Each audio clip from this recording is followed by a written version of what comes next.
MCA, BCA, BCom computer కోర్సులో 100% placement లభించే ఏకైక డిగ్రీ కాలేజ్ కూకట్పల్లిలోని ఐక్రియేట్ డిగ్రీ కాలేజ్. గత 5 రోజులుగా రాష్ట్ర వ్యాప్తంగా విస్తృతంగా వర్షాలు కురుస్తున్న నేపథ్యంలో విజయవాడలో ముఖ్యంగా ప్రకాశం బ్యారేజ్ కి వరద ఉధృతి పెరిగింది. మొత్తంగా ఉన్న గేట్లు మొత్తం దిగువకు విడుదల చేయడంతో కృష్ణమ్మ పరవళ్లు తొక్కుతుందనే చెప్పాలి.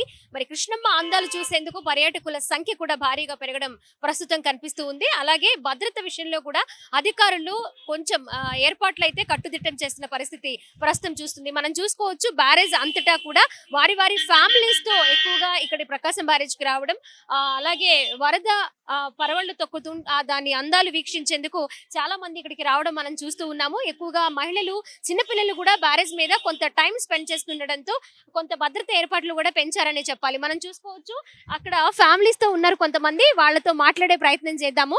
హలో అండి, ఎక్కడి నుంచి వచ్చారు? హైదరాబాద్ నుంచి వచ్చారా? అంటే ఏదైనా అకేషన్ మీద వచ్చారా? లేదు, దుర్గామాత దర్శనం కోసమే వచ్చినాం. ఎలా అనిపిస్తుంది? ప్రకాశం బ్యారేజ్కి వచ్చారు, బాగుంది. చాలా మంది కృష్ణమ్మని చూస్తూ ఉన్నారు. ఎలా అనిపిస్తుంది? బాగుంది, ఎంజాయ్ చేస్తున్నాం వెదర్ ని. అవును, అంతకుముందు ఎప్పుడైనా వచ్చారా? లేదు, ఇదే ఫస్ట్ టైం. అవును, మీకు ఎలా అనిపిస్తుంది? చాలా బాగుంది, మంచిగా అనిపిస్తుంది. ఫస్ట్ ఎక్స్పీరియన్స్ కదా, బాగుంది. ఒకవైపు వర్షం పడుతుంది, అయినా ఇక్కడ మీరు ఎంజాయ్ వెళ్ళాలని ఉంది అని ఒక దిక్కేమో భయం. బాగుంది. ఇక్కడ విజయవాడేనా మీది? మాది విశాఖపట్నం. దేనికి వచ్చారు విజయవాడ? యాక్చువల్లీ నేను జాబ్ పర్పస్ మీద వచ్చాను. ఇది గేట్స్ రిలీజ్ చేశారు కదా అని చెప్పి చూడడానికి వచ్చాను. నేను ఇంతకుముందు 10 years ఎక్కడ ఉండేవాను, కానీ ఎప్పుడు రాలే, ఇదే ఫస్ట్ టైం. వెరీ ఎక్సైట్మెంట్ గా ఉంది. ఎలా అనిపిస్తుంది? చూసారు కదా, at present 7 gates వదిలేరంట. 7,500 cusecs release చేస్తారంట బే ఆఫ్ బెంగాల్ కి. చూసాను. మరింత ఇంకా ఫ్లడ్ కనుక ఎక్కువ వస్తే ఇంకా మిగిలిన గేట్స్ కూడా రిలీజ్ చేస్తారని విన్నాను. ఎనీవే ఫైన్, రెయిన్ ఫాల్ కూడా ఎక్కువ ఉంది కదా, సో బాగుంది. అందరు ఎక్కువ టూరిస్ట్ కూడా వచ్చి వస్తున్నారు. ఎలా అనిపిస్తుంది? చాలా ఎక్సైటింగ్ గా, చాలా అవసరంగా అనిపిస్తుంది. చాలా రోజుల తర్వాత గేట్లు తెలిసారు. అసలు విజయవాడకి హార్ట్ ఎవరంటే ఎవరనేది చెప్తారు ప్రకాశం బ్యారేజ్ అని. అది ఇప్పుడు మెరుస్తుంది, అద్భుతంగా ఉంది. చూడడానికి జనాలు ఎక్కడి నుండో వస్తున్నారు. అసలు ఇదైతే అదిరిపోయింది అబ్బా చెప్పడానికి. విజయవాడ అంటే గుర్తొచ్చేది అందరికి ప్రకాశం బ్యారేజ్. ఇప్పుడు ఎంత కలకల్లాడుతుందో చూడండి అందరు. మీరు ఎక్కడున్నా వచ్చి చూడండి, అది చెప్పేది ఫైనల్ గా. సో మనం చూసుకోవచ్చు అమ్మవారి టెంపుల్ కి వచ్చే వాళ్ళు కూడా ప్రకాశం బ్యారేజ్ కి వచ్చి మరి ఈ కృష్ణమ్మ అందాలు, సోయగాలు చూసేందుకు, దాన్ని తిలకించేందుకు, ఎంజాయ్ చేసేందుకు, అలాగే చాలా మంది కూడా ఇక్కడ సెల్ఫీలు తీసుకుంటూ ఉన్నారు. ఇది ఫస్ట్ టైం ఎక్స్పీరియన్స్ చేసే వాళ్ళు కూడా ఉన్నారు.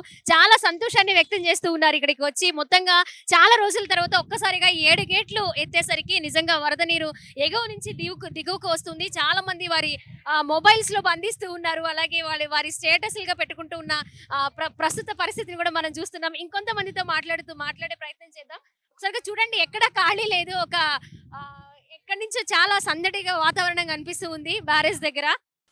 ఇక్కడ ఇలా ఉందంటే మేము అలాంటి సింగిల్స్ వచ్చాం కాబట్టి లవర్స్ ఉంటే ఇంకా బాగుండిద్ది, లవ్ తో ఇంకొస్తే ఇంకా బాగుండిద్ది. కపుల్స్, లవర్స్ వస్తే చాలా బాగుంటుంది అంటున్నారు. ఓకే, మంచి సజెషన్స్ కూడా ఇస్తూ ఉన్నారు. ఇక్కడ ఎలా వస్తే బాగా ఎంజాయ్ చేయొచ్చు ఇక్కడ బ్యారేజ్ దగ్గర అని. ఎక్కువగా యువతని మనం చూస్తూ ఉన్నాము, చాలా ఉత్సాహంగా ఇక్కడ టైం స్పెండ్ చేస్తూ ఉన్నారు. ఫ్రెండ్స్ తో వచ్చారు, ఫ్యామిలీస్ తో కూడా వచ్చారు. ఎక్కువ శాతం ఇక్కడ యూత్ ఉన్నారని మనం చెప్పుకోవాలి, చూస్తుంటేనే అర్థమైపోతుంది. కానీ బ్యారేజ్ మొత్తంగా పోలీసులు కూడా, ట్రాఫిక్ పోలీసులు అలాగే పోలీసులు కూడా చాలా సెక్యూరిటీని ఏర్పాటు చేశారు. ఎక్కువ టైము బ్యారేజ్ దగ్గర ఉండకుండా, అలాగే పిల్లల విషయంలో తగు జాగ్రత్తలు తీసుకోవాలని ముందు స్టార్టింగ్ లోనే కొంచెం గైడెన్స్ ఇచ్చి పంపిస్తూ ఉన్నారు. వాళ్ళ విషయంలో ఎంత జాగ్రత్తగా ఉండాలి అనేది. మనం ముందుకు వెళదాం, ఇంకొంతమందితో మనం మాట్లాడే ప్రయత్నం చేద్దాం.